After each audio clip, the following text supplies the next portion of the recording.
प्यारे दर्शकों को देश के सबसे पसंदीदा डिबेट शो देश की बहस में दीपक चौरसिया का नमस्कार। कन्याकुमारी से क्षीर भवानी तक, कोटेश्वर से कामाख्या तक और लक्षद्वीप से लेह तक जो सबसे बड़ा मुद्दा होता है उसमें हम आपकी राय जानकर चुनते हैं देश की बहस का विषय। बहस की दशा और दिशा भी आपके माध्यम से तय होती है, क्योंकि आप ही हमारे पैनल में एक्सपर्ट बनकर पैनल में जुड़े एक्सपर्ट के साथ अपनी राय साझा करते हैं और बहस की दशा और दिशा को तय करते हैं। आज आपने देश की बहस का जो मुद्दा तय किया है वो है बंगाल की राजनीति से जुड़ा हुआ। क्यों मंदिर मंदिर जाकर वहां पर हिंदुओं के लिए, हिंदू वोटों के लिए सहानुभूति बटोरने की कोशिश की जा रही है। आज यही हमारी बहस का मुद्दा है। एक बार हम आपको पोल के रिजल्ट्स बताते हैं और फिर बताते हैं कि कितने प्रतिशत लोगों ने इसे मत दिया है। चुनावी हिंदू बन किसने खेला हिंदू कार्ड? 70% लोग चाहते हैं इस पर बहस हो। आप भी इस पर बहस करेंगे, हमारे साथ करेंगे, आप हमारे साथ इस शो के अंदर भी जुड़ेंगे। लेकिन सबसे बड़ी बात, आज पश्चिम बंगाल में क्या हुआ? आज शाम होते होते जहां ममता बनर्जी मंदिर मंदिर घूम रही थी, शाम होते होते उनके पैर में चोट लग गई। कैसे लगी उनके पैर में चोट? ममता बनर्जी आरोप लगा रही हैं कि ये चोट लगाई गई है साजिश के तहत। कुछ लोग उनको घेर के ले गए, उनके पाँव को दबाया और उनके पाँव को गाड़ी के गेट के साथ बंद कर दिया। ममता बनर्जी अब कोलकाता के लिए रवाना हो गई है, जहां उनका मेडिकल परीक्षण किया जाएगा। लेकिन सवाल, ये शरारत है या सहानुभूति बटोरने की कोशिश?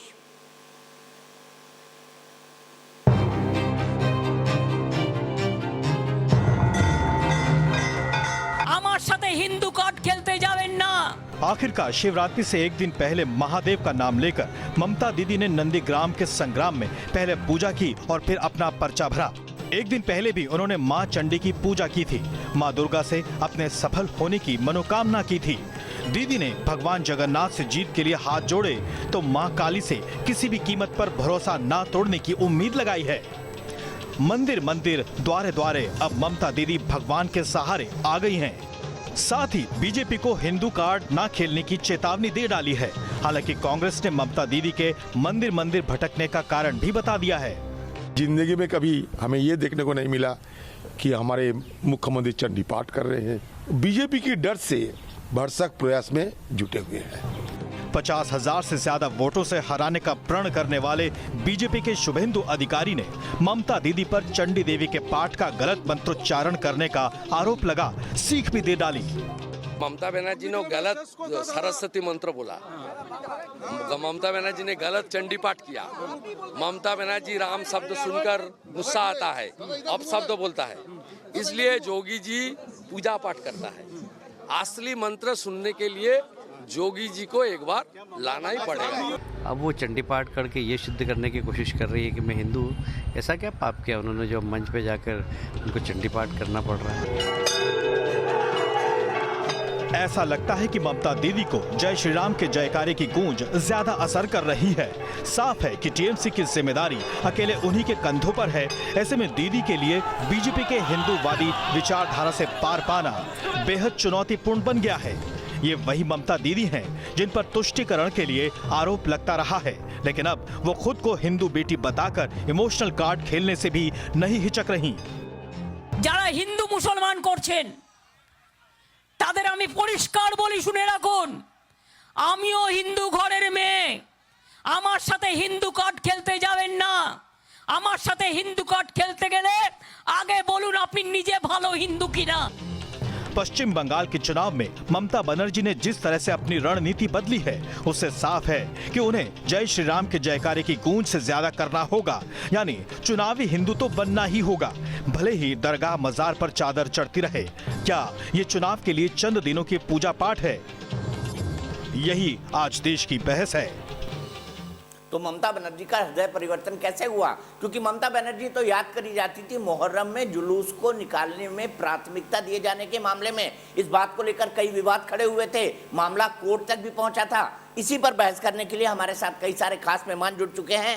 मेरे साथ डॉक्टर संबित पात्रा हैं जो कि भारतीय जनता पार्टी के राष्ट्रीय प्रवक्ता हैं। मेरे साथ अविजेश अवस्थी हैं जो कि संघ के एक विचारक हैं। मेरे साथ चंदन घोष चौधरी हैं जो कि कांग्रेस के नेता हैं पश्चिम बंगाल के। मेरे साथ विवेक श्रीवास्तव हैं जो कि लेफ्ट के नेता हैं। मेरे साथ टीएमसी से मानस जायसवाल हैं। सबसे पहले आपके पास चलूंगा संबित जी, मैं आपसे जानना चाहता हूँ, हमारे यहाँ बोलते हैं कि नया नया मुल्ला प्याज ज़्यादा खाता है, तो क्या ममता बनर्जी के साथ कुछ ऐसा ही हो रहा है? देखिए, मुझे तो राहुल गांधी याद आ गए हैं। मुझे तो वो दिन याद आ गए 2019 के चुनाव से पहले। याद करिए, जब राहुल गांधी बंद कमरे में कहते थे हाँ हम मुसलमानों की पार्टी है, और कमरे से निकलने के बाद कहते थे मेरा चंदन की पोटली लाओ, जल्दी से मुझे चिता चैतन्य लगाओ, मुझे यहाँ से भस्म विभूषित कर दो, और जनेऊ जो है वो कोट के ऊपर ही धारण कर लेते थे। अब याद करिए किस प्रकार से राहुल गांधी और प्रियंका वाड्रा ने 2019 के चुनाव से पहले सारे मंदिरों में जाकर वो शिव भक्त बने हुए थे, मगर उनका हश्र क्या हुआ 2019 के चुनाव में वो हमने देखा है। क्योंकि दिल से वो कितने काले हैं, दिल में वो हिंदुओं के प्रति क्या सोचते हैं, ये पूरा हिंदुस्तान जानता है। ये सारे लोग, चाहे वो ममता बनर्जी हो चाहे राहुल गांधी हैं, ये तुष्टीकरण के मास्टर हैं, ये मास्टर ऑफ अपीजमेंट जिसको कहा जाता है। देखिए, ये वही लोग हैं, आपने बिल्कुल सही कहा, ममता बनर्जी वही मुख्यमंत्री हैं जिन्होंने विजयदशमी के दिन दुर्गा पूजा का विसर्जन नहीं हो सकता है, ये 2 बार ये नियम पारित किए मुहर्रम के लिए। इस पूरे विषय को लेकर हाईकोर्ट में जाना पड़ा। कलकत्ता हाईकोर्ट ने इस पूरे विषय में फटकार लगाया टीएमसी की सरकार को, ममता बनर्जी को, तब जाके परमिशन ग्रांट किया। ममता बनर्जी ने आप याद करिए, भगवान राम नवमी के दिन भगवान राम के जुलूस को परमिशन नहीं दिया था, वह भी हाईकोर्ट में जाना पड़ा। हाईकोर्ट के परमिशन के बाद जुलूस हुआ। सरस्वती पूजा कुछ स्कूलों में कि नबी के जन्मदिन के दिन सरस्वती पूजा नहीं मनाया जा सकता है, इस पर भी ममता बनर्जी ने सरस्वती पूजा पर रोक लगाई थी, वहां भी कोर्ट से ऑर्डर आया। और हाल फिलहाल में जय श्री राम कहने वालों के साथ क्या सुलूक ममता बनर्जी ने किया, किस प्रकार का व्यवहार किया कि मैं तुम्हारी चमड़ी उधेड़ दूंगी, यह भी हमने देखा है। आज अचानक इनको हिंदू बनना पड़ रहा है। आज अचानक वही ममता बनर्जी, याद करिए, कलकत्ता के हर नुक्कड़ पे, हर चौखट पर, हर चौराहे पर ममता बनर्जी हिजाब पहन करके नमाज पढ़ती हुई पोस्टरों में दिखती थी। आज अचानक वो कह रही है कि मैं चंडी पाठ करूंगी।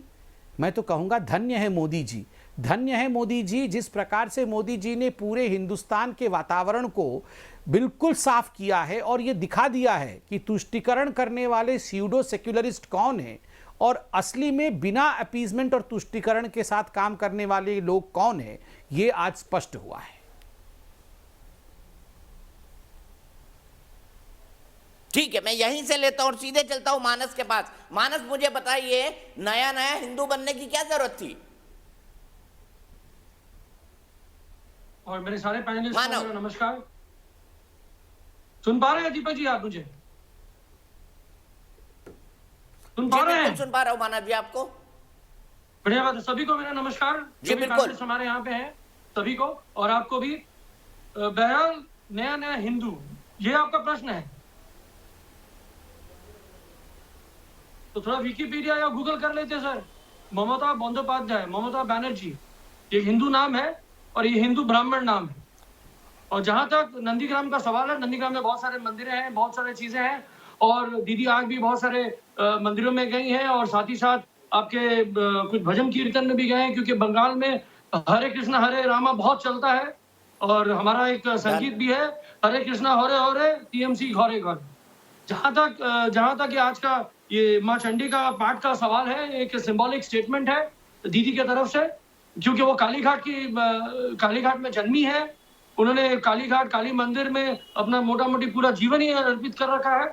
दुर्गा और काली का स्थान है बंगाल, और जहां तक वो खुद है, वो उनके घर में भी दुर्गा पूजा होती है, काली पूजा होती है, हर वो पर्व मनाया जाता है। वो उनके लिए हर धर्म एक समान है। जो विवेकानंद जी का थॉट्स था, जो उनके लिए हम लोग बंगाल की धरती में हर धर्म को मनाते हैं सर, हर पर्व को मनाते हैं और खुशी से मनाते हैं। चाहे वो ईद हो, चाहे वो गुरुद्वारा के लिए गुरु साहब का कोई पर्व हो, चाहे वो दुर्गा पूजा हो, चाहे वो काली पूजा हो, चाहे वो क्रिसमस हो। पार्कशीट आई है सर 25 दिसंबर को, जगमगाता है हमारा पार्कशीट। अमिताभ बच्चन ने बहुत साल पहले कहीं बोला था कि भाई हम पार्कशीट को मिस बहुत करते हैं। उनका बहुत मन होता था अमिताभ बच्चन साहब का कि पार्कशीट में वॉक करें, और बहुत ही सुंदर तरीके से हम मनाते हैं सर। हमारे लिए बहुत नॉर्मल है सर, हर त्योहार को मनाना और खुशी से मनाना, अपनों को लेकर चलना, चाहे वो दिवाली हो, चाहे वो ईद हो, बकरीद हो, चाहे वो दुर्गा पूजा हो, चाहे वो क्रिसमस हो, चाहे वो गुरु साहिब का प्रोग्राम हो, गुरु नानक जयंती क्यों ना हो। तो सर हमारे लिए बहुत कॉमन है। अद्भुत यह है कि बीजेपी वालों के लिए कॉमन नहीं है, उनके लिए सिर्फ वोट बैंक के लिए कॉमन हो सकता है। हमारे लिए वोट बैंक की पॉलिटिक्स वैसी है नहीं। क्योंकि अगर हमारी नेत्री अगर हम कोई काम कर रही है आप उसको उस तरीके से देखेंगे, ये अनिवार्य अरे है। आप भी तो आप मानव जी वोट स्पर्धा में बैंक के हैं। लिए कर रहे हैं, वरना थोड़ी जाती ममता मंदिर मंदिर। आपको भी पता है, मुझे भी पता है, वोट के लिए नहीं हो रहा है तो किसके लिए हो रहा है ये सब? इलेक्शन का टाइम है। पिछले 10 साल में कितनी बार मंदिर गई मुझे ये बता दीजिए, और एक दिन के अंदर वो 8-8, 9-9 बार जा रही है, तो उसको क्या कहेंगे? सर इलेक्शन के टाइम में तो कैमरा आगे पीछे घूमता है ना सर, वो तो चिपका मानव जी रहता मैं है। आपको लेकिन आपको normal- फैक्ट भी बताऊंगा, लेकिन अभी बड़ी खबर है नंदीग्राम से, जहां ममता बनर्जी को चोट लगी है। मैं चाहूंगा अपने पैनल प्रोड्यूसर से कि पैनल से किसी को जोड़े, वहां से नंदीग्राम से जोड़ें, और हम ये पता लगा सके कि अब ममता बनर्जी की हालत कैसी है। सीधे चलूंगा संबित पात्रा जी के पास। संबित पात्रा जी ये कह रहे हैं कि हिंदुत्व आपके लिए दिखाने के लिए हो सकता है, हम तो हिंदुत्व की परंपराओं में रचे बसे हैं। क्या यही कारण था कि कलमा पढ़ रही थी दीदी? कलमा नहीं, कितना अच्छा लग रहा है। आप सोचिए, आज ये लोग सब लड़ रहे हैं कि देखिए हम कितने बड़े बड़े हिंदू हैं, और इनके तो प्रवक्ता कह रहे हैं कि सर, वो हम तो साधारण हिंदू नहीं, वो ब्राह्मण हैं। आप याद करिए, हिंदू ठीक हम हिंदू मुस्लिम नहीं कर रहे हैं, हमको अपना परिचय नहीं देना है। ये फिर बीच में चिल्ला, हमको अपना परिचय नहीं ये देना बीच है। में क्यों चिल्ला रहे ये हैं मेरा दीपक तत्व ही जी? नहीं था। हमारा इनको जरा तत्व है, कहिए वो शांत हो मुख्यमंत्री, और हम जाएंगे। हर पर्व को मनाते हैं। ठीक और है, हमारे ठीक लिए है। हर पर्व एक जैसा है। ये दीपक और जी हर इनको जरा धर्म एक शांत कर समान है लीजिए, या सर, तो हर बोल धर्म ले एक पहले, समान फिर है। मैं बोलता हूँ। जिस दिन आपके कुर्ते का बटन अगर कोई सिलने वाला अगर कोई ठीक है, दूसरे- ठीक। मानव जी एक एक करके बोलते हैं, बेहतर होगा। आपकी आवाज भी ठीक से जाएगी, सर, वो संबित जी समझे की नहीं, आवाज सर, भी वो ठीक से समझे जाएगी। एक एक करके बोलते हैं संबित पात्रा जी। सर, संबित जी समझे नहीं, इसलिए सर बता रहा था। आप समझाने फिर आ जाना, कोई दिक्कत नहीं, आप समझाने फिर आ ठीक है जाना। ठीक है सर, आज- एकदम सर, एकदम मैं आपके साथ हूँ सर। मुझे तो आज अपार प्रसन्नता हो रही है। मतलब वहाँ राहुल सोनिया लड़ रहे हैं कि हम हिंदू हैं, हम हिंदू हैं। यहाँ तमाम टीएमसी के लोग हिंदू बनने के होड़ में आ गए हैं। इससे अच्छा क्या हो सकता है बताइए? अपार अपार प्रसन्नता है। देखिए इतने ज़ोर से मत हंसिए। दूसरी बात मैं आपको याद दिलाना चाहूँगा, अभी इनके प्रवक्ता ने कहा कि वो साधारण हिंदू नहीं है, वो तो ब्राह्मण है। आप याद करिए, ये राहुल गांधी के लिए भी क्या सुरजेवाला ने कहा था, ये ऐसे वैसे हिंदू नहीं है, ये तो जनेऊधारी ब्राह्मण है। ये वही लोग हैं जो ब्राह्मणिकल पैट्रियार्की पे न जाने कितने कितने सेमिनार करते हैं। यही लोग हैं जो भाषण देते हैं ये Brahminical patriarchy has to be smashed. और इलेक्शन के समय जनेऊ निकाल के ब्राह्मण बनने चले। मगर अच्छी बात है, ये वही लोग हैं जिन्होंने कहा था कि राम जन्मभूमि पर जो सुनवाई होनी चाहिए वो 2019 के बाद होनी चाहिए। ये वही लोग हैं जो भव्य मंदिर नहीं बनना चाहते थे, वो चाहते नहीं थे कि भव्य राम मंदिर अयोध्या में बने। आज नतमस्तक होकर राम के कदमों में पड़े हैं, आज नतमस्तक होकर चंडी पाठ कर रहे हैं। मुझे लगता है यही अच्छे दिन है जो तुष्टीकरण करने वाले लोग आज झुक करके वाकई भारतवर्ष को सलाम कर रहे हैं। बहुत बहुत मुबारक हो, बहुत बहुत बधाई। सर तुष्टीकरण क्या कहेंगे मानव जी? झुककर सलाम करना पड़ रहा है आपको उसी संस्कृति को? सर सुनिए सर, हम विवेकानंद की भूमि में जन्मे हैं सर। हम तो हर पर्व को मनाते हैं सर। अब आइए बंगाल में कुछ दिन गुजारिए, बंगाल में आपको पता चल जाएगा। हम तो जगन्नाथ को भी मानते हैं। और सर हम बता दें, हमारे बंगाल में बहुत सारे लोग हैं, माने हर घर में, जो जगन्नाथपुरी हर साल जाते हैं। ठीक है, और हमारे बहुत सारे मित्र हैं जगन्नाथपुरी में। प्रभु जगन्नाथ हमको अन्न भी देते हैं, हमको दीक्षा भी, हमको शिक्षा भी देते हैं कि हम हर धर्म को मनाते हैं। और सर सबसे बड़ी बात है कि सर धर्म की राजनीति तो हम कर नहीं रहे हैं। हम कर रहे हैं रिपोर्ट कार्ड की राजनीति की भी। हमने 10 साल में क्या किया, हम कहना चाहते हैं कि भैया हमने क्या नहीं किया और क्या करना चाहिए, उसके लिए भी हम है रेडी, सज्ज है। हमने औरतों का सम्मान करना सीखा है, हमने कन्याश्री लाया, हमने रूपोश्री किया, हमने खाद्यश्री दिया, हमने सुबोध साथी दिया। मैंने क्या नहीं किया है सर? हमारे लिए मंदिर शिक्षा का केंद्र है सर।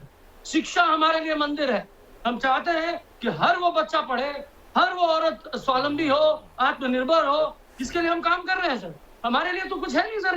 ये तो जो बात हो रही है सर, जो धर्म के लिए जो लड़ रहे हैं वो धर्म के लिए लड़े, हम कर्म के लिए ले रहे हैं। हमारे लिए कर्म प्रधान है। धर्म आस्था है, कर्म प्रधान है सर। आपको तकलीफ है कि ममता बनर्जी इतना काम क्यों करती है, ममता बनर्जी ने इतना काम क्यों किया, ममता बनर्जी खाद्य शुल्क देती है, लोगों को खाना क्यों पहुंचाती है, ममता बनर्जी बच्चों को स्कॉलरशिप क्यों देती है, ममता बनर्जी बच्चियों को साइकिल क्यों प्रदान करती है, ममता बनर्जी गर्भवती बच्चों के लिए 12 हट्स क्यों बनाती है, ममता बनर्जी जो गर्भवती बच्चे औरतें होती हैं उनको मैटरनिटी लीव ज्यादा क्यों देती है। तकलीफ क्या है सर? तकलीफ यह है कि वो इतना क्यों कर रही हैं? तकलीफ यह है कि उनका जनादेश और जो जन नहीं, अभी तो एक मिनट मानव जी अभी तो तकलीफ में ममता जी भी हैं, क्योंकि मैं वो सीधी तस्वीरें दिखा रहा हूँ कोलकाता के हॉस्पिटल से, जहां पर अभी ममता बनर्जी पहुंची है। नंदीग्राम में वो जब रोड शो कर रही थी तब उनके पांव पर किसी ने चोट मारी, ये आरोप उन्होंने लगाया। उसके बाद से उन्होंने अपना कार्यक्रम बीच में छोड़ा, उन्हें नंदीग्राम ही रुकना था, वापस वो कोलकाता के लिए गई और अब वहां पर उनका मेडिकल इंस्पेक्शन होगा और ये देखा जाएगा कि उनको कितनी चोट लगी है। उनका कहना है कि उनके पांव के अंदर ये चोट लगी है। आप देख सकते हैं सीधी तस्वीरें कोलकाता के मेडिकल कॉलेज से सीधी तस्वीरें आ रही हैं। ममता बनर्जी को उतारा जाएगा, उनके बाएं पांव के अंदर चोट लगी है, जो मेरी जानकारी है उसके मुताबिक। संबित पात्रा जी, क्या ये चोट जेन्युइनली लगी है या आप इसे भी पॉलिटिकल स्टंट कहेंगे?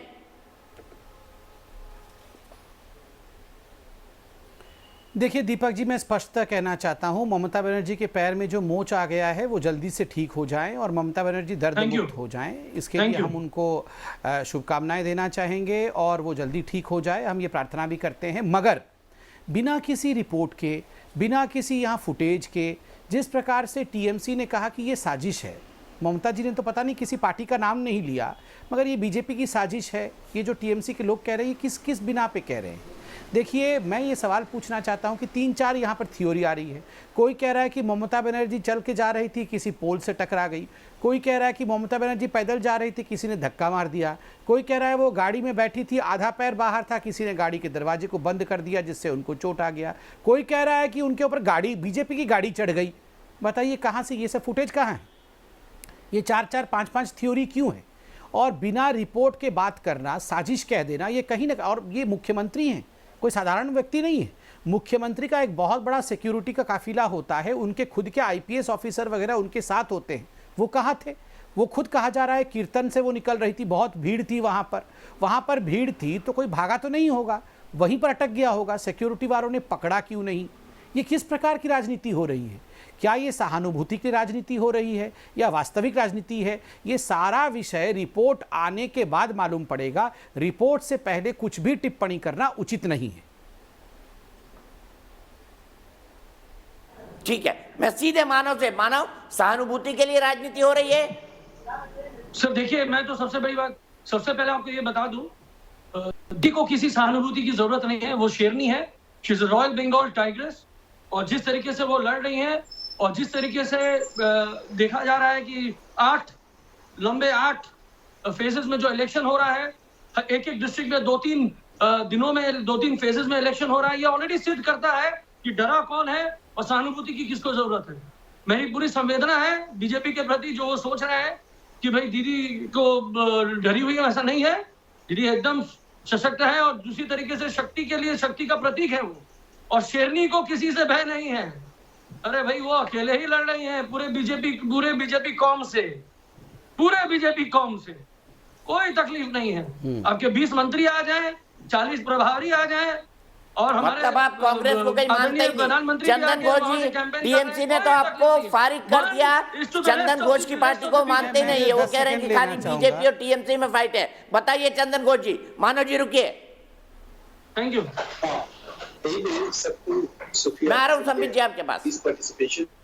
पार्टिसिपेशन अभी क्या है, एक इलेक्शन का मुद्दा होना चाहिए। हर रोज किसी ना किसी कोई ना कोई नाटक बन रही है इन पे। तो यहाँ पे आप अगर देखिएगा, हम लोगों का लोकसभा का कांग्रेस लीडर अधीर रंजन चौधरी का स्टेटमेंट एग्जैक्टली क्लियर स्टेटमेंट, जो इन पे ये सिंपैथी का जो राजनीति कर रही Mamata Banerjee trying to encash, ये तो सही है, इसमें कोई बात नहीं है। 10 साल से ये सहानुभूति जुगाड़ करने का ये राजनीति ममता जी कर रही है।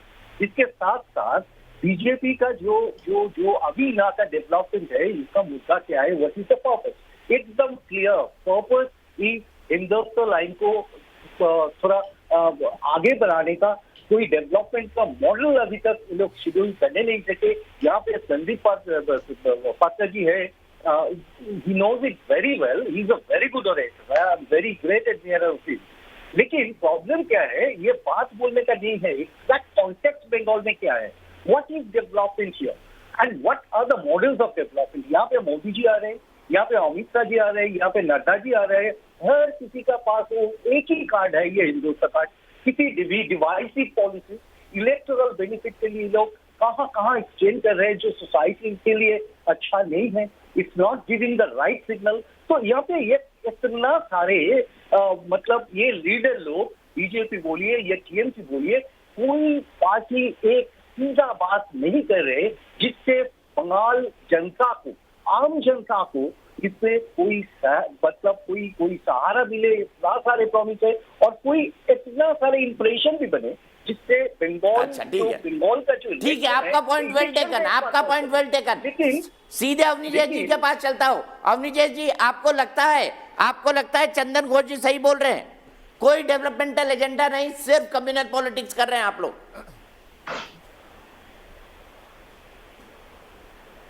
चंदन घोष की बात मुझे उनके ऑडियो में कुछ प्रॉब्लम थी, इसलिए साफ साफ सुनाई नहीं दे रही थी। लेकिन चंदन घोष जी तो कहीं रेस में ही नहीं है ना, कहीं ना 3 में ना 13 में। ये तो सिर्फ वक्तव्य देने भर के लिए है। वहाँ पे कांग्रेस सीपीएम के साथ बहुत छोटी सी सीट्स लेकर के इलेक्शन लड़ रहे हैं पश्चिम बंगाल में। अब इनका कोई अस्तित्व नहीं है। पहली बात तो ये चंदन घोष को स्वीकार कर लेना चाहिए। जहाँ ये लड़ रहे हैं वहाँ पे किसके साथ अलायंस कर रहे हैं, वो सांप्रदायिकता की कौन है, फुरफुरा शरीफ या कौन है वो पीरजादा साहब, वो सेकुलर हैं, और बीजेपी और संघ सांप्रदायिक है, वो भगवा आतंक फैलाता है। ये तो कांग्रेस की नीति है।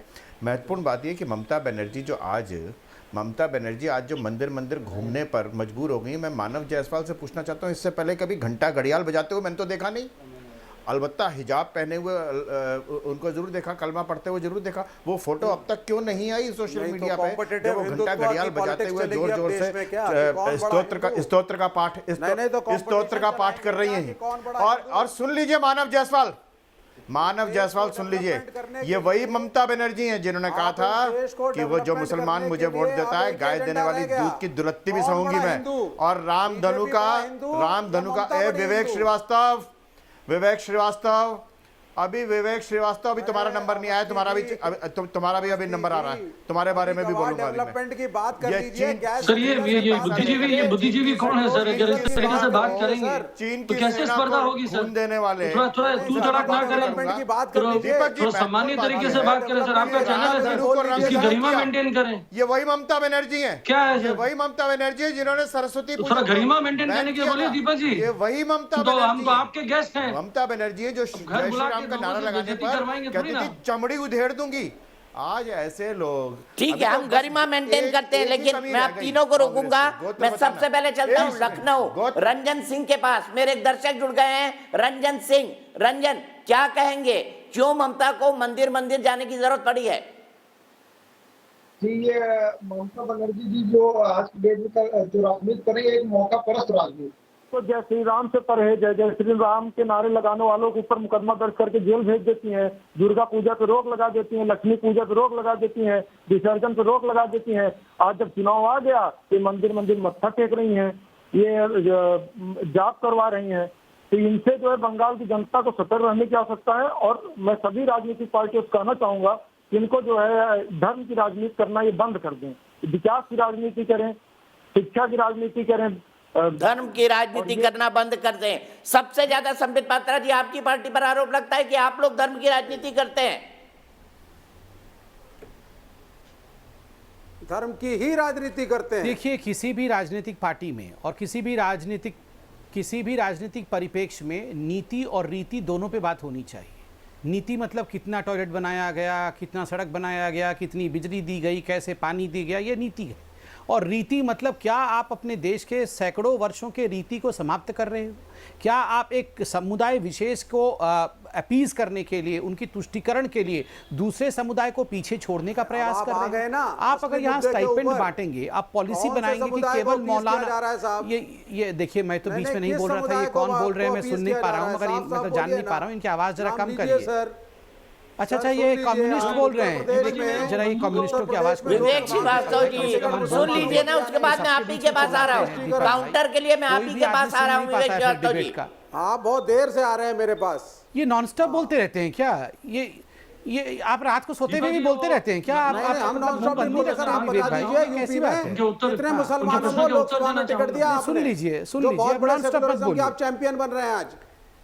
सुन लीजिए अब जरा अच्छा, ये सारे लोग हिंदुओं को भी आतंकवादी भी कहेंगे। आप देखते जाइए, ये सारे लोग अभी चंडी पाठ कर रहे थे, ये हिंदुओं को आतंकवादी भी कहेंगे। व्यक्ति पूछ रहा है देखिए चंडी पाठ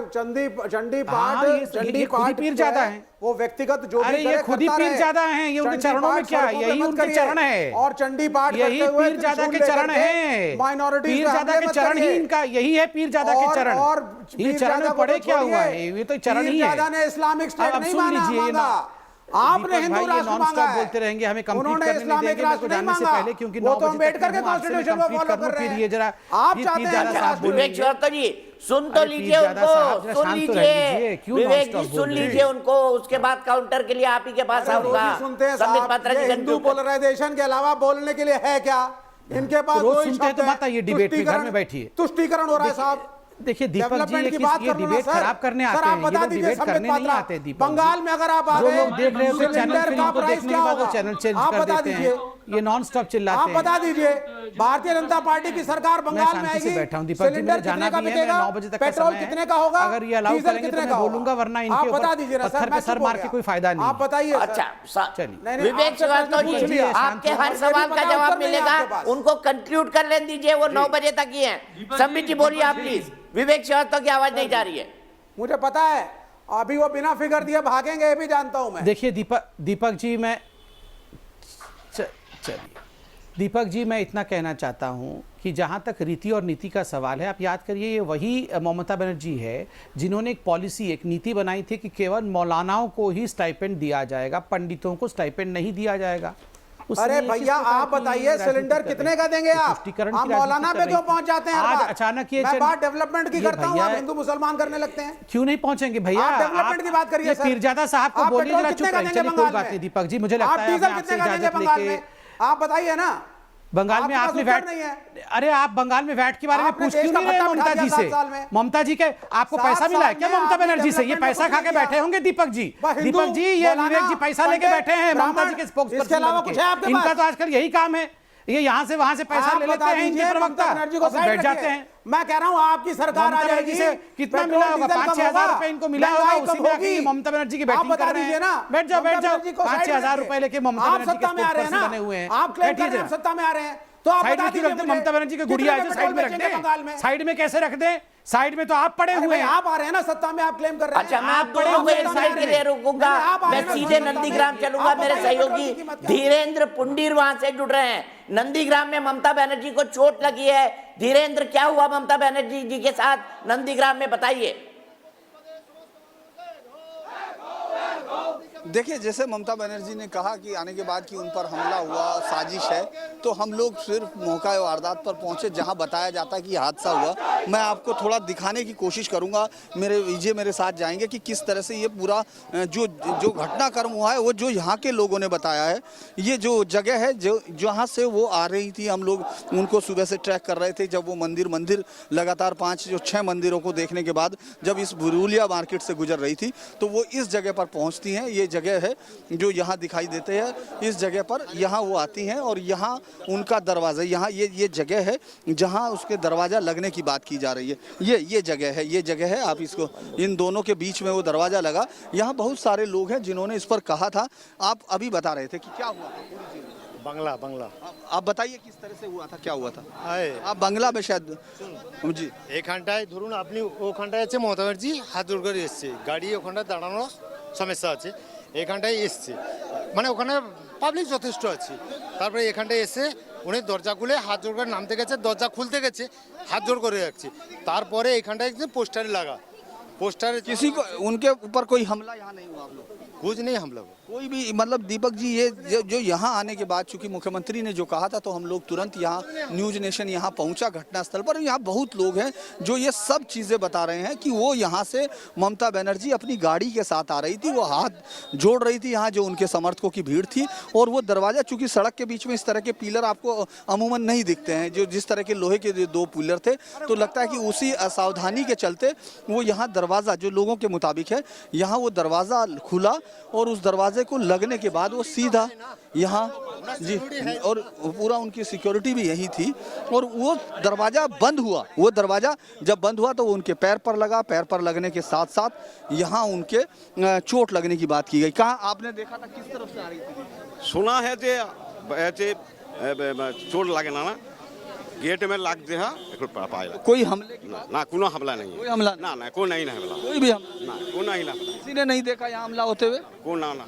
अच्छा एक बात बताइए, आप बता रहे थे कोई हमला, तो आप लोगों ने किसी भी तरह का हमला यहाँ नहीं हुआ? हाँ नहीं हुआ, हमला कुछ भी नहीं हुआ, कुछ नहीं हुआ, कुछ भी नहीं हुआ। तो क्या आप बता रहे थे गाड़ी किधर से आ रही? गाड़ी उधर से ही आ रहे थे, तो इधर गाड़ी खड़ा थे, तो ये दोनों पिलर के बाजू में उसका दरवाजा, धीरेन्द्र, ममता तो इसे हमला तो साजिश के तहत हमला ये सब बता रही थी धीरेन्द्र, धक्का लग लेकिन आई विटनेस कुछ और कह रहे हैं। काफी ज्यादा ही था, ठीक है। हाँ देखिए, ये बड़ी हैरत की बात इसलिए है दीपक जी, क्योंकि हम लोग भी उनके साथ साथ चल रहे थे। मतलब हम लोगों का काफिले में काफ़ी पीछे था, और जो अमूमन होता है, मतलब जर्नलिस्टों के लिए कोई बड़ी चीज़ नहीं है कि वो पूरा उनका जो बॉडी कवर था, यानी प्रोटेक्शन गियर था, पूरी तरह था, और वो हम लोगों को, चूंकि हम बराबर ना आ जाए और रिंग ना टूटे, उसके लिए बाकायदा जो धक्का मुक्की अमूमन होती है हम लोगों के साथ, आप भी जानते हैं, काफ़ी आपने सहा कि इस तरह से जो लगती हैं कोहनियाँ, उन सब कोहनियों के बीच में हम लोग उनके अगर बाइट लेना या विजुअल ले रहे थे तो उतना सुरक्षा घेरा हमको पूरा लग रहा था। और यहाँ लगातार पूरे सुबह से आज हम उनके साथ इसी तरह थे। तो यहाँ हुआ उस समय एक विजुअल भी हम लोगों ने देखा, न्यूज़ नेशन ने डाला है कि किस तरह से वो थोड़ा कराते हुए है, एक विजुअल है वो, और उसमें शायद वो डांटती हैं उसमें सुरक्षाकर्मी को, चूंकि उस विजुअल में सिर्फ ऑडियो हमको दिख रहा है, मतलब विजुअल दिख रहा है। उसके बाद फिर वो जब वहाँ पहुँचती हैं, यहाँ से लगभग 8 किलोमीटर के दूर का है, और तब वो ये बताती हैं कि उन पर हमला हुआ, और यहाँ कुछ, हालांकि वो यहाँ भी कुछ बोल के निकलती हैं कि 2-3 लोग, लेकिन एक पूरा सुरक्षा घेरा होता है दीपक जी। उस वक्त यहीं इसी जगह पर जो भी होना था, एक्शन होना था, चूंकि पूरी सुरक्षा दायरे में थी, पूरी गाड़ियों का काफिला था और उनके समर्थकों का था, इसके बीच में ऐसा होना हम लोगों को भी बड़ा आश्चर्य लगता है। लेकिन जब हम यहाँ आते हैं तो यहाँ ज्यादातर लोग, जितने लोग यहाँ थे, उन लोगों का ये कहना है, हम लोगों ने अभी, हम लोग दिखाएंगे भी उन लोगों को जिन्होंने बातचीत की है हम लोगों से, कि किस तरह से ये पूरी गाड़ी यहाँ टकराती है और फिर यहाँ वो दरवाजा लगता है, और वो दरवाजे से ही उनको चोट पैर में लगती है और हल्का सा सर पे लगती है। और इसके बाद लेकिन वो चीज़ वहाँ जाते जाते नंदीग्राम तक वो क्या होता है, ये मुख्यमंत्री ने जो कहा उसको किस तरह से जांच के दायरे में लाया जाएगा, किस तरह वो कह रही हैं और यहाँ के लोग उस बात से कितना नाराज हैं, ये सब चीज़ें हम आपको सीधा दिखा रहे हैं। न्यूज़ नेशन अपने दर्शकों को सीधा दिखा रहा है। जी दीपक जी। ठीक है धीरेन्द्र, मैं आपको 1 मिनट के लिए रोकूंगा, क्योंकि टीएमसी के नेता मानव भी मेरे साथ जुड़े हुए हैं। मानव से ये सवाल पूछते हैं, मानव, किसी ने इरादतन या गैर इरादतन कोई चोट नहीं मारी, ये मात्र एक हादसा था, क्या कहेंगे? क्या ममता बनर्जी सिंपैथी बटोरने की कोशिश कर रही हैं? जरूरत नहीं है, उनका स्नेह ही काफी है वोट के लिए। और जहां तक सर ये सवाल है कि भाई क्या हुआ था एग्जैक्टली सर इस घटने में, वो अभी तक हमारे पार्टी से कुछ अच्छा स्टेटमेंट आया नहीं है, और डेफिनेटली कोई इन्वेस्टिगेशन होगा तो पार्टी उसी तरह से हमको अपना स्टेटमेंट देगी, तो मैं उससे बाद में वो स्टेटमेंट जारी करूंगा। लेकिन जहां तक दीदी का सवाल है, वो एक शेरनी है, मैं बार बार हर एक चैनल पे ये बोल रहा हूँ, she is a fighter, and पूरा देश देख रहा है कि वो इकलौती पूरे बीजेपी कौम से लड़ रही है, ठीक है। तो ये सब सिद्ध है कि भैया जिस तरीके से बीजेपी ने अपने पूरे शासनकाल को, पूरे केंद्र को बंगाल की तरह झोंक दिया है, क्योंकि उनको पता है कि बंगाल से वो निकलेंगे आगे, और जब वो निकलेंगी तो सुधांशु जी से कुछ दिन पहले बात हो रही थी, उन्होंने बताया कि दुर्गा तो हर जगह है, वो कामाख्या में भी है, वो हर जगह है। भैया जब हमारी दुर्गा की अनुयायी है तो समझ लीजिए कि आने वाले वक्त में क्या होने वाला है। और जहां तक दीदी का सवाल है कि 100% उनको चोट तो लगा है, ये तो सिद्ध है, ये तो दिख रहा है कि वो पेन में है, और हम लोग काफी चिंतित हैं कि हम ईश्वर से करुणा मांगते हैं कि भाई उनकी जो चोट है वो ज्यादा गहरी ना हो। उनको कमर में चोट लगी, उनको बाएं पैर में चोट लगी है, उनके हार्ट में थोड़ा सा पल्पिटेशंस हुआ है, जिसके लिए उनको एसएसकेएम ले जाया गया है। ग्रीन कॉरिडोर से गया है सर, ग्रीन कॉरिडोर में हमारे, मैं आपको सिर्फ बता दूं सर, बहुत बार ग्रीन कॉरिडोर हमारे लोकल आम जनताओं के लिए भी खुला गया है पहले भी, जहाँ पे हार्ट ट्रांसप्लांट भी हुआ है सर। ये हमारे बंगाल में ये ग्रीन कॉरिडोर और ऑल ओवर इंडिया में भी होता है, जिसके लिए हम अपने देश के लिए और अपने प्रांत के लिए काफी गर्वित फील करते हैं। और जहां तक सवाल है सर, कोई डर की बात नहीं है, और हम उम्मीद करते हैं कि दीदी मैंने सकुशल वापस आए। देखिए सर, आपके स्क्रीन में वो वीडियो देख पा रहा हूँ मैं खुद ही ममत मेरे साथ फील कर रहा हूँ। मेरे साथ राजीव जेटली जी भी जुड़ गए हैं, और मेरे साथ कमरू जमा चौधरी भी जुड़ गए हैं कांग्रेस से। विनय जी, विकास जी, मैं आपकी बात सीधे ले, मानस जी मैं आपकी बात सीधे ले चलता हूं राजीव जेटली जी के पास। राजीव जेटली जी, मानस जी कह रहे हैं कि सिंपैथी के लिए नहीं हुआ है, जो हुआ है वो तो सबके सामने और चोट उनको लगी है। आपको क्या लगता है राजीव जेटली जी? दीपक जी, ममता जी को जिंदगी में कभी चोट ना लगे, हम भगवान से प्रार्थना करेंगे। उनको कभी कोई तकलीफ ना आए, हम ये भी भगवान से प्रार्थना करेंगे। पश्चिम बंगाल की जनता को जो चोट दी गई है, उस चोट से उसको उबारने के लिए कम से कम दीदी का सहारा तो नहीं लिया जा सकता। उसके लिए परिवर्तन की जरूरत है और हम परिवर्तन लेकर के आएंगे। मैं अभी सौभाग्य से आपकी डिबेट थोड़ी देर पहले भी मैंने देखनी शुरू करी थी। आप जब चर्चा कर रहे थे, मुझे बोला मैंने आपके चैनल पे देखा कि ये बात रखी गई, ये बंगाल में आके देखिए। भाई साहब, मैं पश्चिम बंगाल में बैठा हूँ। मैं सुबह पश्चिम बंगाल में रोज वॉक करने जाता हूँ सुबह, और मैं कम से कम 50 से 60 लोगों से मिलता भी हूँ। कैसा खौफ है, कैसे डरे हुए लोग, अंदाजा है आपको? बताते क्यों नहीं आप इस चैनल के ऊपर? बताते क्यों नहीं देश की जनता को? पश्चिम बंगाल का व्यक्ति ये नहीं बता सकता कि मैं अपना वोट किसको दूंगा। उसे डर है कि मैं भारतीय जनता पार्टी बोलूंगा तो शायद मेरा कत्ल ना करवा दिया जाए, मेरे ऊपर कोई बड़ी मुसीबत ना आ जाए। ये डर का माहौल है। हम बाहर निकलते हैं तो डरते हुए निकलते हैं, कोई हम पर बम ना फेंक दे, कोई हम पर अटैक ना कर दे। और आप बस दीदी की बात कर रहे हैं। आज मैं आपसे एक आग्रह करता हूं, आप इस चैनल पे बोलिए कि हमारे प्रदेश के अंदर कोई प्लॉट लेकर मकान बनाने पर हमारे कार्यकर्ताओं को पैसा नहीं देता है। आप बोल के दिखाइए इस बात को कि आप पश्चिम बंगाल में आइए, आपको कट मनी नहीं देनी पड़ेगी। आप बोल के दिखाइए। मैं टीएमसी के प्रवक्ता से बोलता हूं, केवल इतना बोल के दिखा दीजिए, क्योंकि इतना बोलने से पश्चिम बंगाल की जनता के दिमाग में बात जाएगी कितने बड़े झूठे हैं ये लोग। मैं चाहता हूं ये बोल के दिखाएं कि हम कट मनी नहीं लेते हैं। एक एक व्यक्ति, एक दीपक जी, अगर आप कहीं अवैध काम कर रहे हैं, कोई अवैध काम करते हैं, तो मैं मानता हूं कहीं कहीं पे कट मनी का सिस्टम होता होगा, हफ्ता वसूली का होता होगा। अरे आप अपना प्लॉट लेके मकान नहीं बना सकते यहाँ पर। ये हालात है यहाँ पर, ये भ्रष्टाचार फैला हुआ है यहाँ पर। अब बोल के दिखाइए कि हम नहीं लेते कट मनी। क्या ये सच बोल सकते हैं टीवी पे? बंगाल में नहीं रहते हैं सर। चलिए, अच्छी बात है, कम अरे से कम आप बोल के दिखाइए कि हम नहीं लेते कट मनी। ठीक है, मैं आपके पास आता हूँ मानस जी, मैं आपके पास आता हूँ, लेकिन उससे पहले अंशु गुप्ता, मेरे एक दर्शक भोपाल से जुड़ गई है। अंशु, क्या कहेंगी बंगाल के राजनीतिक कल्चर के बारे में? दीपक जी, बिल्कुल सही है कि किसी भी तरह के ये धार्मिक आधार पर जो तुष्टीकरण और ये वोट बैंक की नीति या फिर ध्रुवीकरण की जो नीतियां हैं, ये धार्मिक आधार पर बिल्कुल राजनीतिक पार्टियों को नहीं होनी चाहिए। ये बिल्कुल गलत है, क्योंकि इस तरह के धार्मिक उन्मादों से हमारे देश में लड़ाई झगड़े दंगे फसाद होंगे। देश का विकास तो कहीं से दिखेगा ही नहीं।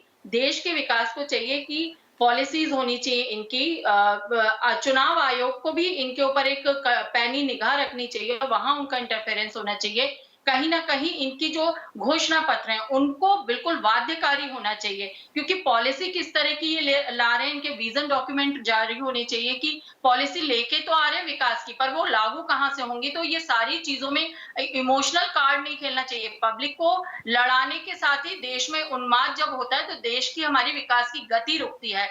तो ये चीजों पे पैनी निगाह हमारे चुनाव आयोग को रखनी ही होगी। और इस तरह से क्या होता है, धार्मिक उन्माद और इमोशनल कार्ड के साथ जब राजनीतिक पार्टियां खेलती हैं तो पब्लिक डाइवर्ट हो जाती है और विकास के मुद्दे जो होते हैं वो शून्य हो जाते हैं। तो विकास ठीक है अंशु, मैं सीधे यहाँ से चलूंगा यहाँ से विवेक श्रीवास्तव जी के पास। विवेक श्रीवास्तव जी, क्या आपको भी लगता है कि बंगाल के हालात अब बद से बदतर हो गए हैं, जैसा हमारी एक दर्शक भी कह रही है? आप भाई देखिए, एक तो आपकी दर्शक ने, आप बहुत अच्छे दर्शकों को लाते हैं, इन दर्शक ने बहुत अच्छी बात कही कि ये धर्म, सांप्रदायिकता, उन्माद, ये सब नहीं होना चाहिए। इलेक्शन कमीशन को स्ट्रिक्ट होकर के काम करना चाहिए। मुझे बड़ी पसंद आई ये बात। और दूसरी बात है, साहब बंगाल में सब डर रहे हैं। भारतीय जनता पार्टी वाली कह रहे हैं हम डर रहे हैं, भारतीय जनता पार्टी के प्रवक्ता कह रहे हैं हम डरे हुए हैं, अगर कोई हमें वोट देगा तो हम डरे हुए हैं, जो वोट देने वाला है वो भी डरा हुआ है। मुख्यमंत्री कह रही है हम भी डर गए, हम पे भी हमला हो गया। तो तृणमूल कांग्रेस भी डर रही है, बीजेपी भी डर रही है। तो ये इतना डर का माहौल, कौन किससे डर रहा है? अरे भाई, इलेक्शन कमीशन जो है वो पुलिस को कंट्रोल करती है चुनाव में, लेकिन मुख्यमंत्री के चारों तरफ उचित सिक्योरिटी थी। मैं इलेक्शन कमीशन की मीटिंग्स में जाता रहा हूं। ऐसे थोड़ी ना होता है खुले में आप छोड़ देंगे प्रधानमंत्री को, होम मिनिस्टर को, चीफ मिनिस्टर को, अगर वो कैनवसिंग करने के लिए आता है। बाकायदा घेरे होते हैं सिक्योरिटी के। ये पहली चीज है। जो हुआ दुखद है, किसी को चोट लगना बुरी बात है, अच्छी बात नहीं है, लेकिन हर चीज का पॉलिटिसाइजेशन, हर चीज का पॉलिटिसाइजेशन, बीजेपी पॉलिटिसाइज करती है, हम पे हमले हो रहे हैं। और ये कंपटीशन क्या चल रहा है, कौन बड़ा हिंदू है? ममता कह रही है मैं बड़ी हिंदू हूं, मैं ब्राह्मण हूं और हिंदू भी हूं, और वो उधर से बीजेपी वाले हम चैंपियन हिंदुओं के, मां दुर्गा की कृपा बनी रहे। फिर टीएमसी वाले कहते हैं मां दुर्गा की स्तुति चलती है, फिर कोई कहता है ममता बनर्जी चंडी पाठ करके निकलती हैं। ये बंगाल के अंदर और देश में हम जा किस दिशा में रहे हैं? ये कैसा कंपटीशन है कि कौन बड़ा मुसलमान, कौन बड़ा हिंदू? अब एक ओवैसी साहब की कमी है, वो आएंगे और सबसे बड़े मुसलमान बनने की कोशिश करेंगे। दीपक जी तो ये जो धार्मिक पोलराइजेशन है, ये जो धार्मिक पोलराइजेशन है, ये गलत है। चुनाव डेवलपमेंट पे लड़िए आप लड़िए कितने स्कूल बने, आप लड़िए कितने कॉलेज बने, आप लड़िए हेल्थ केयर में, आप स्टूडेंट को। भैया सुनो, तृणमूल कांग्रेस के प्रवक्ता जी सुन लीजिए, बंगाल में डॉक्टर बनने में 1.5 से 2 करोड़ रुपया लगता है। जी आपकी की बात का जवाब दे रहा हूं। कितना रुपया लगता है बंगाल में डॉक्टर बनने में? बताएं तृणमूल कांग्रेस वाला प्रवक्ता। आपकी बात का जवाब दे रहा हूं मैं। अरे नो हिंदू मुसलमान आपकी बात कर। और बता दीजिए सर मुझको, और बीजेपी वाले से भी यही सवाल है, सिलेंडर कितने का दोगे? भाई अब अरे भाई चिल्लाने से चुनाव नहीं जीते जाते, मेरी बात सुन लो। दीपक भाई, कलकत्ता के अंदर आप किसी ऑटो को पकड़िए, टैक्सी को पकड़िए, किसी भी चीज को पकड़िए और उसको बोलिए मुझे कलकत्ता के किसी इंडस्ट्रियल एरिया में लेके चलिए। आप विश्वास कीजिए, मैं आपको दावे के साथ कहता हूं, वो कहेगा इंडस्ट्रियल एरिया हुआ करता था जी हमारे कलकत्ता में, अब नहीं है। उसने बताया हावड़ा के आगे एक इंडस्ट्रियल एरिया होता था, बड़ी बड़ी कंपनियां होती थी, पहले कम्युनिस्ट आए फिर दे दिया, दोनों ने मिलकर बंद करवा दिए। है विकास, ये है विकास, ये है विकास कलकत्ता, ये है पश्चिम बंगाल का विकास। विकास की बात करते हो? अरे भाई, अरे आप लोगों ने लाल झंडे वालों ने लोगों को बेरोजगार कर दिया, विकास की बात करते हैं आप लोग? शर्म नहीं आती आपको? झंडा और पीला शर्म नहीं आती आप लोगों को? नेशनल फिगर है पश्चिम बंगाल में, बताइए मुझे, आप मुझे उस ऑटो पे बिठा के उस इंडस्ट्रियल एरिया में लेकर चलिए, जिस इंडस्ट्रियल एरिया में आप कह सकें ये देखिए ये हमारा विकास, ये दीदी का विकास, 7 साल में देश का बंटा आपकी नीतियों के बारे में बात कर लेते हैं विवेक श्रीवास्तव जी, आपकी नीतियों के बारे में बात कर लेते हैं। सीधे अवनीश अवस्थी जी के पास चलते हैं। अवनीश अवस्थी जी, क्या लेफ्ट की नीतियां कभी भी आदमी को आगे ले जाने वाली रही है? बताइए जरा, ऐतिहासिक संदर्भ से बताइए विवेक श्रीवास्तव को। नहीं, इनसे पूछ लीजिए बीजेपी की नीति ने। नहीं, अरे मेरे भाई बता दो, कहां डेवलपमेंट करवाई थी तुम लोगों ने, ये तो बता दो मुझे। विवेक श्रीवास्तव नाम का बता दो कहां डेवलपमेंट करवाई थी, जगह का नाम तो होगा। की नीतियां दीपक जी आप इनसे बुलवा लीजिए, कहां ले गई? दीपक जी, 7 साल में भाजपा कहां ले गई? ये आज धार्मिक अनुपात की बात वो विवेक श्रीवास्तव कह रहा था, जिसकी पार्टी ने पीरजादा से अलायंस किया है। जिस पीरजादा ने क्या कहा कि मैं दुआ करता हूं अल्लाह से कि ऐसा वायरस भारत में आए, इंडिया में आए कि 30, 40, 50 करोड़ लोग मारे जाएं यहाँ पर। अरे मेरे को ये उस पार्टी से उस पीरजादा से अलायंस करता है विवेक श्रीवास्तव। मुझे बताओ, और जहां तक विकास की बात है, दीपक जी आप इसी को बुलवा लीजिए, आप इसको मैन्युफैक्चरिंग, आप दीपक जी इसको बुलवाइए। विवेक श्रीवास्तव जी, सबके ऊपर मत बोलिए प्लीज। अवनीश जी को खत्म करने दीजिए अपनी बात, अवनीश जी को खत्म करने दीजिए अपनी बात। अवनीश जी बोलिए। या तो आप इसका माइक बंद करिए दीपक जी, फिर इसको बुलवाइए, या तो माइक बंद करिए इसका। दीपक जी इसका माइक बंद कर रहे हैं तो आप उत्तर दीजिए, मैं चुप रहूंगा। दीपक जी देके दिखाओ। कम्युनिस्ट पार्टी ने जहां भी रही और बंगाल में बड़े सुनियोजित ढंग से, ताकि भारत में फैक्ट्रियां बंद हो, कारखाने बंद हो, ताकि अच्छा मैं सभी को रोक रहा हूं। एक बड़ी खबर आई है, SSKM हॉस्पिटल जहां पर ममता बनर्जी भर्ती है, वहां पर अभी राज्यपाल जगदीप धनखड़ पहुंचे हैं उनसे मिलने, उनका हालचाल जानने के लिए। धीरेन्द्र ने हमें बताया था क्या हालात हुए थे नंदीग्राम में, किन हालातों में चोट लगी थी। फिर से एक बार धीरेन्द्र के पास चलते हैं। धीरेन्द्र, गवर्नर पहुंचे आप, इससे पहले आपने क्या देखा नंदीग्राम में? देखिए, सुबह से आज अगर हम लोग इस घटनाक्रम की बात करें तो ये तमाम लोग जितने आपको दिख रहे हैं, ये तमाम लोग उस घटना के बारे में ही बता रहे हैं। इस घटना के बारे में इन्होंने ये पूरा बताया कि किस तरह से चोट लगी। मैं इन लोगों से, सभी लोग कई बार बता चुके हैं कि आखिर वो जो जगह थी वहाँ कैसे आकर चोट लगी। यानी किसी ने भी हमले की बात को नहीं स्वीकारा है और ये वही जगह है जहाँ चोट लगी थी। यानी आप ये भी नहीं कह सकते कि यहाँ लोग कहीं से बाहर से आए होंगे। इन सबका कहना है कि मुख्यमंत्री को इस तरह नहीं बोलना चाहिए था, क्योंकि यहाँ तमाम लोग मौजूद थे और किसी भी उस समर्थकों के बीच में किसी के हमला करने की उम्मीद नहीं थी। दिन भर मंदिर दर्शन के बाद जब ये काम खत्म हुआ तो उस समय इस तरह के आरोप के साथ ये दिन समाप्त होता है। तो मुझे लगता है कि ये एक बड़ा नाटकीय मोड़ है और जिसकी आप और हम लोग चर्चा भी कर रहे थे दीपक जी की किस तरह से नंदीग्राम के चुनाव में कई सारी स्क्रिप्ट लिखी जानी है। तो ये मुख्यमंत्री का एक आरोप, संजीदा आरोप था, लेकिन यहाँ आने के बाद उसकी पुष्टि करता हुआ कोई नहीं दिख रहा है। तो मैं यहाँ, अगर आप यहाँ आप थे, ठीक है, सीधे कमरू जमा चौधरी के पास चलते। धीरेन्द्र कांग्रेस के नेता हैं। कमरू जमा चौधरी जी, क्या कहेंगे ममता बनर्जी पर, ये जो उनको चोट लगी है उसके बारे में? आपको भी लगता है उन पर हमला हुआ है, सुनियोजित साजिश है? दीपक जी, ममता बनर्जी हमारे दल से लिखी हुई एक नेत्री है। उनका नाटक, उनका ये हम देखते देखते हम उठ चुके हैं और इतिहास में दोहराना नहीं चाहता हूँ। आपको खुद मालूम है ममता बनर्जी का नाटक सब। रही बात नंदीग्राम का, ममता बनर्जी का जो आज का जो हमला हुआ, उससे तीन चीज साफ नजर आ रहा है। एक तो राज्य का लॉ एंड ऑर्डर का परिस्थिति, एक मुख्यमंत्री का ऊपर हमला होता है जबकि प्रशासन उनका हाथ में, चाहे इलेक्शन कमीशन हो, लेकिन एक मुख्यमंत्री उस जगह में हमला होता है उसका ऊपर, किसी ने नहीं देखा। सिर्फ उनको मालूम है कि उनको चोट लगा, किसी को नहीं मालूम है उनका ऊपर हमला हुआ। दूसरा बात, नंदीग्राम इंडस्ट्रियलाइजेशन के लिए हमारा जो सहयोगी दल है लेफ्ट फ्रंट, उसने एक फैक्ट्री का नींव रखने का सोचा था नंदीग्राम में। इन्होंने जमीन अधिग्रहण का आंदोलन करके वहां से वो फैक्ट्री को हटा दिए। आज इतना साल हो गया नंदीग्राम में आज तक कोई फैक्ट्री ना बैठा, ना वहां के लोगों का कोई तरह का तरक्की हुआ है। तीसरा नंबर पॉइंट, आप स्वास्थ्य मंत्री भी है हमारे राज्य के, बंगाल के। आज आपको जब चोट लगा तो आपको ग्रीन कॉरिडोर करते हुए आपको कलकत्ता लाना पड़ा ताकि आपका इलाज हो सके। आज एक आम जनता कहाँ जाता नंदीग्राम में, इस तरह का इसका जवाब किसी के पास नहीं है।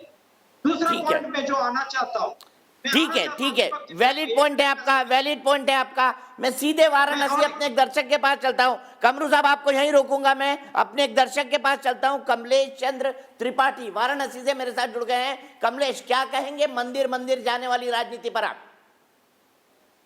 एक तो नाटक है मंदिर जाना, जो मुख्यमंत्री के तौर पर मुहर्रम के लिए दुर्गा पूजा का विसर्जन रोकता हो, जय श्री राम के उद्घोष पर जो चमड़ी उधेड़ने की बात करता हो, उसके बाद वो मंदिर जाता हो, तो ये तो नाटक है, नौटंकी है कि धर्म के आधार पर जो है, जिसका अब धार्मिक होने का प्रमाण पत्र मिले जनता को ताकि वोट में तब्दील हो। देश के बहस में हम बात कर रहे हैं ममता बनर्जी की मंदिर घूमने वाली राजनीति को लेकर, और आज उसी मंदिर घूमने में उनके पांव में चोट भी लगी है। उन्हें नंदीग्राम से सीधे कोलकाता ले जाया गया है, जहां पर राज्यपाल जगदीप धनखड़ उनका हालचाल जानने के लिए पहुंचे हैं। साथ ही साथ अभी ये भी पता लगाना बाकी है कि उनको हेयरलाइन फ्रैक्चर है या कुछ ज्यादा चोट लगी है। हम भगवान से यही कामना करते हैं कि ममता बनर्जी जल्दी स्वस्थ सकुशल होकर चुनावी मैदान में उतरे, क्योंकि उनके लिए ये चुनाव बेहद महत्वपूर्ण होने वाला है। हमारे साथ राजीव जेटली जी हैं भारतीय जनता पार्टी की तरफ से, मेरे साथ अवनीजेश अवस्थी हैं जो कि एक राजनीतिक चिंतक हैं, मेरे साथ कमरू जमा चौधरी साहब हैं, कांग्रेस के नेता हैं वेस्ट बंगाल से, मेरे साथ विवेक श्रीवास्तव लेफ्ट के नेता हैं, मेरे साथ टीएमसी से मानस जायसवाल हैं जो कि टीएमसी के नेता हैं। सबसे पहले मैं मानस आप पर आऊँगा। मानस, जो थ्योरी थी ये तो तमाम ढेर हो गई कि मुझे इस तरह से घेर के मारा गया, चोट लगी मानव, तो मानव अब ऐसा लग रहा है कि ये तो एक महज एक्सीडेंट था जो ममता बनर्जी के साथ हुआ, और उसको इतनी हाइप अप करने की उनको क्या जरूरत थी? सर, मेरा नाम मानव है, मानव विद्वी जी। मानव, माफ और सर, जहां तक जो, कोई बात नहीं दीपक जी, ये चलता है, बहुत कॉमन है ये बंगाल में और हर जगह में। नेवरदलेस जो बात यहाँ पे है कि जो दीदी ने जो बोला है कि भैया वो भीड़ थी सर वहां पे, भीड़ में कभी भी हमारे पार्टी ने ये नहीं बोला है अभी तक कि भैया उनके ऊपर हमला हुआ कि कैसे हुआ, क्योंकि अभी तक मुझे वो रिपोर्ट हमारे पार्टी से मुझे मिला नहीं, तो मैं इसके बारे में टिप्पणी अभी नहीं करूंगा।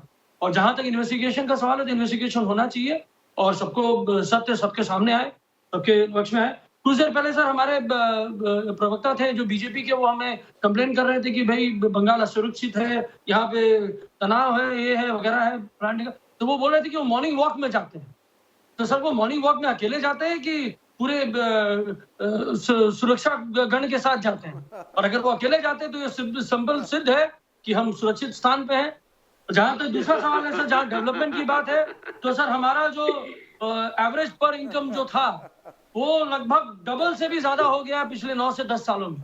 ये हमारा नहीं सर, नेशनल डेटा बताता है। जहां तक शिक्षा का सवाल है सर, कुछ डेटा मैं निकाल के लाया हूँ। हमने शिक्षा के ऊपर, एजुकेशन के ऊपर, स्पोर्ट्स के ऊपर, कल्चर के ऊपर, जहां 13,000 करोड़ का बजट था, हमने लगभग 40,000 करोड़ रुपए का बजट बनाया है। हमने बच्चों को सर, मैं एक छोटी सी इंसिडेंट आपको बताऊंगा हमारी नेत्री के बारे में। उन्होंने क्या किया था कि कुछ बच्चे स्कूल जा रहे थे, कुछ साल पहले की बात है, और उनके कपड़े चितर पितर थे, उनके पास जूते नहीं थे।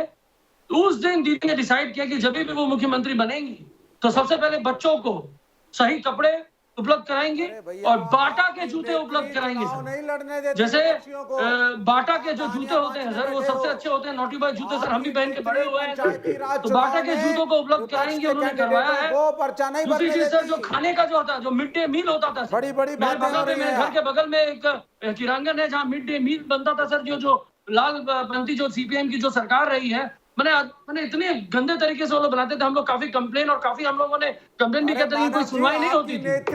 लेकिन यहाँ पे जिस तरीके से मिड डे मील मिल रहा है सर, बहुत ही सुंदर तरीके से बच्चे आपके जमाने में मानव जी बता रहे हैं, आपकी नेत्री के बड़े बड़े ये गुणगान कर रहे हो ना, मानव जी बता रहे हैं। मानव जी जरा ध्यान से सुनिए मेरी बात को। इनसे होगा नहीं सर, इनसे होगा नहीं। बड़े बड़े गुणगान जो आप कर रहे हैं, 35 साल में इन्होंने बंगाल का आपकी पार्टी और आपकी नेत्री पंचायती राज में बात करते थे, लेफ्ट के कैंडिडेटों को पर्चा नहीं भरने देती, तो इनकी तो फिलॉसफी फेल है। और बीजेपी ने 2016 नहीं गया के बाद जब जीएसटी और लागू करा, जो वोट देने जा रहे थे घर से नहीं निकलने दिया। यहाँ बड़ी बड़ी बातें कर रहे हो, मौका दिया बताता है कि एम्प्लॉयमेंट किस स्तर पे नीचे गिर चुका है। आज सबसे बड़ी बात है कि जो अपने पास रखो मानव, डिसइन्वेस्टमेंट के नाम पे आपने बंगाल को खराब किया, आदमियों को बंगाल की संस्कृति को, बंगाल के ऑर्डर को सब खराब किया तुमने मानव, और तुम्हारी नेत्री ने कितना बर्बाद किया एक 10 साल और एक 34 साल झगड़े ही जा रहे हैं। और राजीव जेटली की बात करता हूँ, राजीव जेटली को बताइए, इन दोनों का झगड़ा बनता है या ये दोनों पार्टियां ही बंगाल की हालत के लिए जिम्मेदार हैं? आपकी तृणमूल कांग्रेस को उखाड़ फेंकेंगे इस बार, जोड़ा नहीं है सर, उखाड़ फेंकेंगे आपको इस बार। उस मशीन को चलाने का काम हमारी नेत्री ने किया है। क्या काम? मंदिर घूमो तुम, बताइए रह गया तुम्हारे लिए। मैं और बता दूं, जूट इंडस्ट्री मंदिर घूमो, जो बंगाल की एक मूल इंडस्ट्री है, मंदिर बंद नहीं होता है सर। अब देखो ऐसा है, जब मैंने बीजेपी वाले से आंकड़े मांगे तो आप 100 के जगह 3 शिफ्ट चल रही है, जल्दी जल्दी गूगल पे आंकड़े ढूंढे, उल्टे सीधे आधे सच आधे झूठे आंकड़े बता रहे हो। और सर आंकड़े सारा बर्बाद करके रखा हुआ है, लॉ एंड ऑर्डर की पूरी स्टेट में है। हमारा आंकड़ा नहीं है सर, हम अपने आंकड़े क्यों पक्षियों को तुम चुनाव का पर्चा नहीं भरने देते, फेक चंद तो बैठे हुए हैं और तुम्हारा वाटरलू लेफ्ट करेगा, और आपके पास तो डेटा है नहीं, क्योंकि आपके पास आंकड़े है नहीं, क्योंकि डेवलपमेंट आपने किया नहीं। लेफ्ट के कारण हारोगे और लेफ्ट के कारण खत्म होगे। दोनों को रुकूंगा, एक मिनट, दोनों रुक जाइए प्लीज, दोनों रुक जाइए प्लीज, दोनों रुक जाइए। राजीव जेटली के पास चलना है। राजीव जेटली जी, क्या ये दोनों पार्टियां ही जिम्मेदार है बंगाल की हालत के लिए आज? अरे मैं तो अभी मेरे से बोल रहे थे, आप डरे हुए हैं क्या? देखिए जिन्होंने पूरे पश्चिम बंगाल को डरा के रखा था, आपने देखा श्रीवास्तव जी ने बोल दिया हम भी डरे हुए हैं। अरे जिन्होंने पश्चिम बंगाल के अंदर इतना खौफ बना के रखा था, जब वो डरे हुए तो हमारी क्या हालत होगी सोचिए आप। मुझे बताने की जरूरत नहीं है हम कितने डरे हुए। और मैं मतलब मैं सर हमसे मतलब पश्चिम बंगाल की जनता की बात कर रहा हूँ, डरता नहीं है पश्चिम बंगाल के कॉमरेड मर जाएगा, डरेगा नहीं। सुन लीजिए, कम्युनिस्ट मर जाएगा, डरेगा नहीं। आप मरने के लिए तैयार है, वो अलग सब्जेक्ट है। हम मरने के लिए तैयार है, वो एक अलग सब्जेक्ट है। हम मरने के लिए तैयार है, तैयार है, वो अलग सब्जेक्ट है। लेकिन इशू यहाँ पर है कि खौफ की बात हो रही है, कैसे खौफ की जिंदगी में हम लोग जीते हैं। अब रही बात दूसरी, अब सुनिए मानव भाई, मुझे तो खौफ नहीं रहा। मानव भाई आप क्या अभिषेक बनर्जी आप देखिए टीएमसी में आजकल अलग अलग तरीके के प्रवक्ता हैं। आप अभिषेक बनर्जी के रोल वाले प्रवक्ता है क्या? आप अभिषेक बनर्जी के रोल वाले प्रवक्ता है क्या? अगर वो है तो आप ये बताइए, पश्चिम बंगाल की राजनीति और जब राष्ट्रीय चैनल पर बैठते हैं तो आपके अलग अलग वर्जन रहते हैं। आपको मालूम होना चाहिए, आपके जो नेता यहाँ पर जवाब देते हैं वो आप तक नहीं पहुँचता। दीदी ने पहली बात क्या बोली? मेरे भाई आप सुन लो यार, आपको नहीं पता तो मैं आपको बता रहा हूँ। अच्छा, मैं एक लेना चाहता हूँ यहाँ पर और सीधे चलूंगा अवनीश अवस्थी जी के पास। अवनीश जी, मुझे बताइए, ये राजनीतिक लड़ाई अब किस तरह जाती हुई दिख रही है पश्चिम बंगाल में? बताइए, आपका विश्लेषण क्या कहता है? जीत एक ही तरफ है सर, टीएमसी। दीपक जी मैं बोलूंगा, लेकिन एक शर्त पे कि विवेक श्रीवास्तव जैसा व्यक्ति कोई बीच में नहीं बोलेगा। दीपक जी बड़ी साफ सी बात है, आप 1950 से लेकर के 2020 तक के आप आंकड़े ले लीजिए तो 1950 में जीडीपी कितना था, पर कैपिटा इनकम कितनी थी और आज पर कैपिटा इनकम कितनी है। वाम सरकार ने, कम्युनिस्टों ने उस कलकत्ता को, जिसमें पूरे देश भर में कलकत्ता में लोग जाकर के नौकरी रोजगार करते थे, लास्ट 10 साल में सर 53% जीडीपी बढ़ा है बंगाल का। कलकत्ता आज इस हालत में पहुंच गया बंगाल का अपना बनाया हुआ नहीं है। समूचा बंगाल का व्यक्ति बाहर जाकर के रोजगार और शिक्षा की तलाश में जाए। ये 30 सालों में बंगाल कम्युनिस्ट सरकार ने वो हाल किया। उसके पश्चात से जो 10 साल थे, प्रवासी लोग जिस तरीके से वापस आए, यूपी में आपकी सरकार है सर, की राजनीति करने के अलावा कुछ नहीं किया। 1980 से आप बीजेपी हैं सर, करप्शन किया, कर्मनी किया। खुद टीएमसी का सांसद बोलता है कि मैं अपना मकान बनवा रहा था, मेरे से सिंडिकेट मेरे पास आ गया। ये खुद टीएमसी के सांसद ने बोला है। ये इसलिए करप्शन से, हिंसा से और तुष्टीकरण की राजनीति से मुक्ति पाने के लिए बंगाल की जनता ने संकल्प ले लिया है। वो किसके दल में है अभी? अच्छा ठीक है, मेरे पास वक्त इतना ही है। इसलिए बंगाल के भविष्य के लिए बहुत आवश्यक पश्चिम बंगाल की जो लड़ाई आज है बंगाल वो सोचता है, वो देश और मुश्किल होने वाली है सभी पॉलिटिकल पार्टीज के लिए, क्योंकि यहाँ पर स्टेक्स बड़े हाई हैं। इसीलिए हमने सवाल पूछा था, सवाल का ग्राफिक दिखाता हूँ। 90% हमारे दर्शक ये मानते हैं कि मंदिर मंदिर घूमना एक सही रणनीति हो सकती है। देखिए हमारे देश की बहस के दर्शक क्या कहते हैं आपके सवाल पर। देखिए 90% दर्शक बोलते हैं क्या मंदिर मंदिर जाकर ममता हिंदू एजेंडे पर वापस आ सकती है? हाँ मानना है 90% दर्शकों का। फिलहाल एक ब्रेक, लेकिन न्यूज नेशन पर खबरों का सिलसिला लगातार जारी है।